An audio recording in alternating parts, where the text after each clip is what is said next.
হঠাৎ করে মেহমান চলে আসছে, তাড়াতাড়ি বিসমিল্লাহির রহমানির রহিম ডিম ভাজি করবো।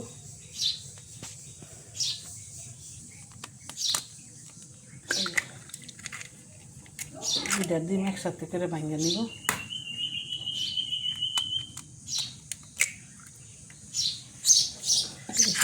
দিলাম যাতে খাইতে টেস্ট লাগে। রমজান মাস তো, তার জন্য এই দিব না মরিচ।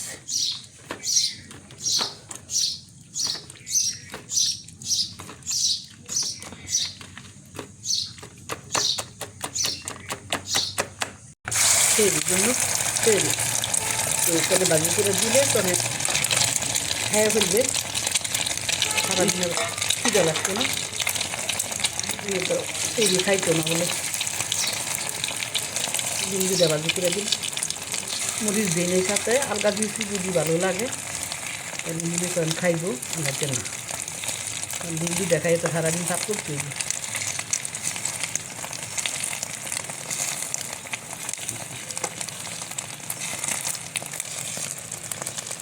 তারপরে ভেজে দিন